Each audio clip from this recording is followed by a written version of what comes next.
So with season 2 of Hazbin Hotel recently ending, we finally saw Alastor's master plan that was hinted at in episode 4, It's a Deal. At the end of said episode, he purposely gave himself to Vox in a deal that allowed Vox to take him as a captive, but only under the condition that he could not lay a single hand on Charlie Morningstar. But how did we get here, and what was the point? Because not only we're going over Alastor's plan, we're also going to talk about how deals work within Hazbin Hotel while digging into Alastor's old and new deal he has with the overlord Rosie, who seems to have a mystery that the show is alluding to. Following my last video where I explained how I actually enjoy the trajectory that Alastor's character is going on in season 2, I was curious about how the rest of the season would play out. It's safe to say I'm impressed with it overall. Though I do have some small criticism regarding the execution. Before we talk about what happened, I think it's important to start where it all began, the deal between Rosie and Alastor, which was revealed in season 2 episode 4, It's a Deal, and was hinted at back in season 1 episode 5, Hell's Greatest Dad. So in episode 5 of season 1, Husk revealed to the audience that Alastor, similar to him, was under a soul binding contract, which is a type of deal where someone used their soul in exchange for something. It seems like a soul binding contract is the most extreme deal a sinner in hell can make, because necessarily you become a slave to whoever you made the deal with, symbolized by the soul chain the dealer can use to physically harm you. It's implied by Alastor that he can destroy someone's very essence through their soul, so it seems to me that other sinners with similar contracts might be able to do the same. With this kind of deal, a sinner basically becomes a slave with the dealer holding complete control over their soul, commanding them to perform tasks in exchange for whatever they bargained for.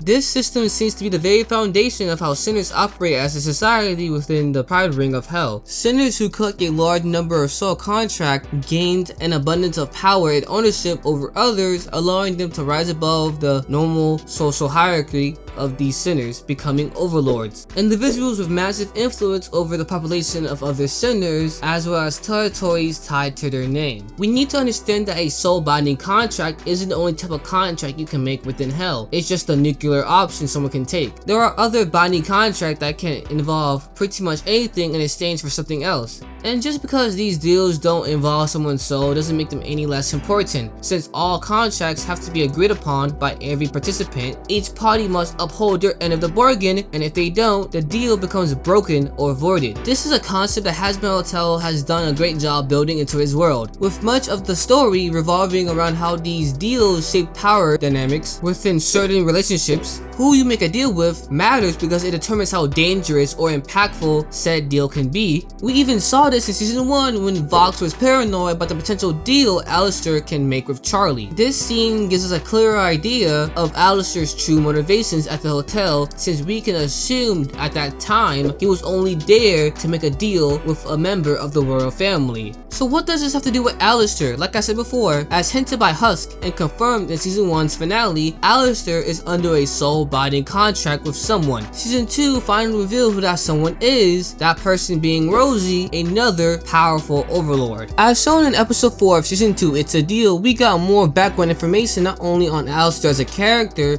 but also several signs to suggest that Rosie is an oddity within the landscape of hell herself. But that is not what we're focusing on right now. What we are here to talk about is her original deal with Alastor. She promised to make Alastor the strongest sinner in hell in exchange for a task he has yet to complete. And this deal was a soul binding contract. Alastor agreed while he was still human before he died. Whether or not the reveal or twist that Rosie owned Alastor's soul was handled well is something I don't want to get into in this video, at least not yet. What I do want to focus on is the clarification of their deal. As shown in season 2 finale, you can technically trick someone under the false pretense of the deal you make. Basically, you have to be hyper specific about what you're agreeing to and what you want. It's like if you got a genie and wish for $1 million, only for the genie to literally give you 1 million male deers instead of money. We saw this in the deal Alastor made with Charlie, where he reassures her that she won't harm anybody if she takes the favor in exchange of information on how to defeat Adam's exorcist army, a favor that we'll be revisiting later in this video. So Alastor's and Rosie's deal is basically a soul binding contract that promised Alastor will become the uncontested strongest sinner in hell in exchange for completing a task Rosie set him off to do. This explains why Alastor is so strong, because his presence has always been described as an anomaly, with the sinners in hell always wondering how someone like Alastor became so strong at the drop of his arrival to hell. Alastor has to be the strongest for his deal with Rosie to hold up. As of now, we don't know what exactly Rosie wants, but we do know it has to be connected with Charlie or the hotel at least, since it was revealed that it was Rosie who sent Alastor to help. That's why after Alastor lost to Adam with his staff broken and weakened, he left the hotel assuming that their contract was voided. Alastor was operating under the assumption that being the strongest sinner in hell meant that he was the strongest person with a mortal soul. Up until the fight with Adam, he thought his deal was enough to give him enough power to defeat him without an angelic weapon. As Rosie is reaffirming Alastor that he is the strongest sinner in hell, she's also trying to tell him that there are levels to this shit. Being the strongest sinner in hell doesn't mean much when you're fighting against a high-ranking archangel like Adam, clarifying that the original deal established beings above him and that he's not at the very top. One of the best things we see in the episode is the dynamic between Rosie and Alastor. Similar to other soul contracts between two people in hell, the one who owns the soul is the more dominant one in the relationship because they hold all the cards, establishing a small pecking order between them, with Alastor and Rosie being no different. Throughout the series, Alastor always carried himself with his chin held high, speaking from a place of authority and power, a showcase of how he perceives himself and how he has presented himself to others. Rarely do we ever see Alastor bend the knee to anyone, not even to someone like Lucifer, the king of hell, and the de facto strongest being in hell.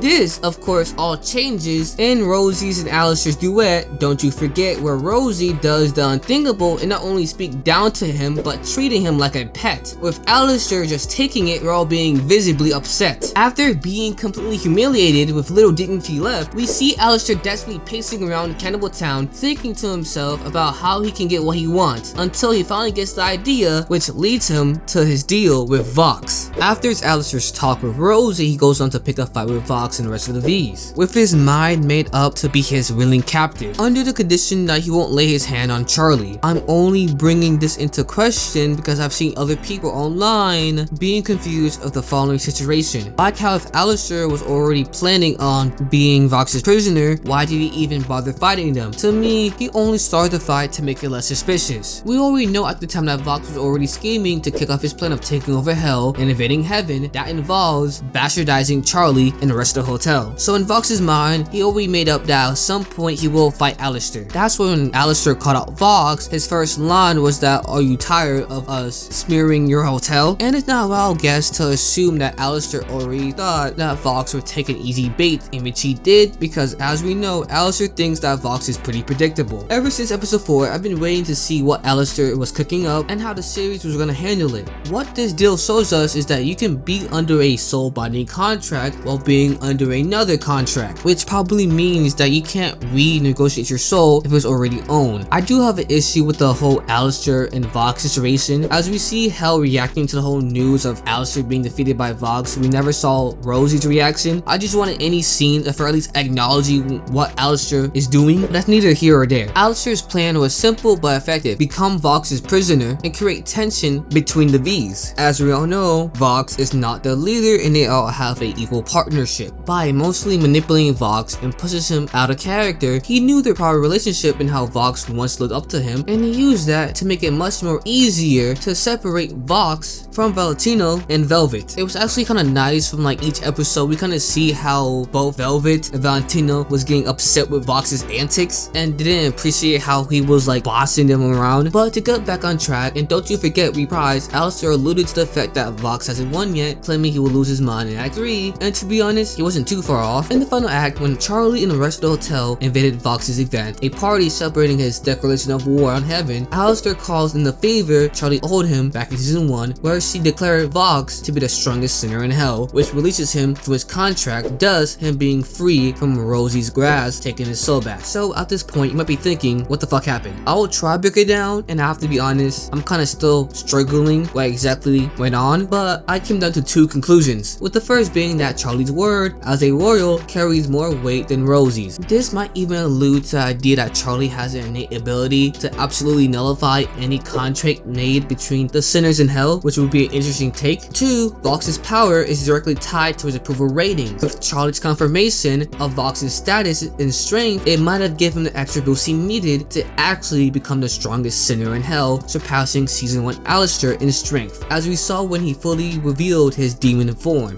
Being free from Rosie by using a favor from Charlie, all Alastor needed next was was for Vox to lay his hand on Charlie to break free of their deal, something that Vox does. Why? Because he's a fucking creep. This frees Alastor completely from all deals, allowing him for the first time in hell to move without any strings attached. He's truly free and can do whatever he wants. So what was the point of all this? I believe Alastor's end goal was to strike a better deal with Rosie, but what exactly was his new and better deal? I think I have the answer to that. So at the end of season 2, when Charlie and friends used the power of friendship while trying to save hell by using their power to nullify Vox's angelic Lucifer power cannon, which was set to destroy that portion of hell, Rosie showed up trying to get Alastor to help. Being free from both of his contracts, Alastor proceeds to tell Rosie if she wants him to help, she has to give him what he wants. The most surface level interpretation is that Alastor just wanted his staff to be fixed, and yes, that does happen, but I don't believe that's all he wanted. Remember the final song from season 1? Alastor explains how he wanted to be free from whoever owns his soul. Even within that very moment, he was thinking about ways to get out of his deal. What I believe this new deal is with Rosie is that not only she'll make Alastor the strongest sinner in hell,